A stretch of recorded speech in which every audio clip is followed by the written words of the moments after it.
Hello, everyone. I just wanted to make this as a compendium of my feelings about living with bipolar disorder.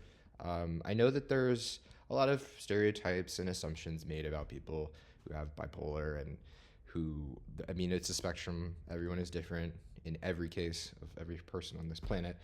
But yeah, I want to talk about a bit like the sensitivity of people who have bipolar and the fact that it is classified as a mental illness.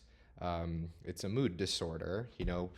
I'm not going to say something controversial, but being like, oh, bipolar is a mental illness is like calling like being transgender a mental illness. Like it's a difference, okay? And that word connotates so much negativity to it that's it's kind of unfair to be a person who has bipolar to hear, oh, it's a mental illness, it's a mental illness, it's a disability, which on job applications they have the ability to put, oh, you have a disability?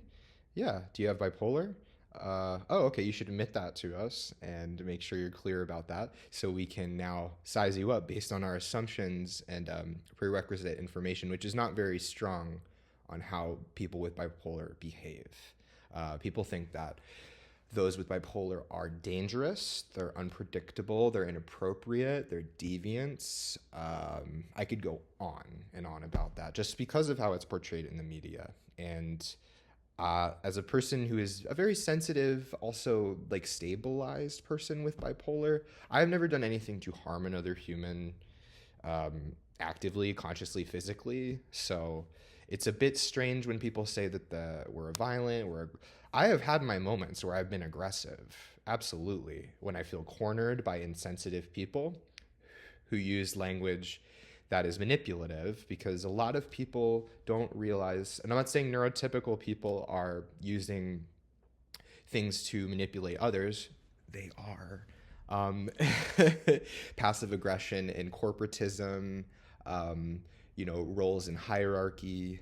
I think that if you watch Silver Linings Playbook, and that's a great example of a mental relationship between two people who have a mental disorder, a mood disorder, and they are telling each other that we see it. We see what's going on with these people, how they judge, how they judge. People with bipolar disorder are judgmental, sure, just like every human on this world is. But I think one of the biggest gifts of having bipolar disorder is being able to view the world from many different angles because it is such a spectrum. And it sucks, obviously. It sucks, obviously, living with it, okay? Because it's really difficult to operate in a world where other people don't go through those changes in mood. They're not as mercurial because they're not as sensitive. And I just think people, neurotypical or not, you're sensitive or not, people with bipolar, people with autism, whatever, blah, blah, blah, um, they're sensitive. And I would say that the common population of a neurotypical person doesn't take things to heart as seriously as a lot of those people do. So this is, again, a quick update that I want to say.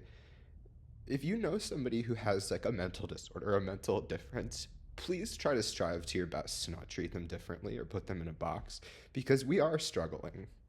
Okay? And it sucks to be infantilized because we built this culture of mental disorders, illness, as something that needs to be infantilized and treated very delicate. When one of my good friends, Sol, just reminded me of canned responses. They're canned responses to somebody's distress. It's like when somebody loses a baby before giving birth to them, and you say, oh, I couldn't imagine, it's the most horrible loss in the world. It's like, you don't know about that because you've never lost a child before. Take a fucking second to step out of your head, neurotypical, judgmental people who are insensitive, and say, what would have happened if this happened to me? I wouldn't just want to hear empty words of thought. And I'm not saying all neurotypical people, remember.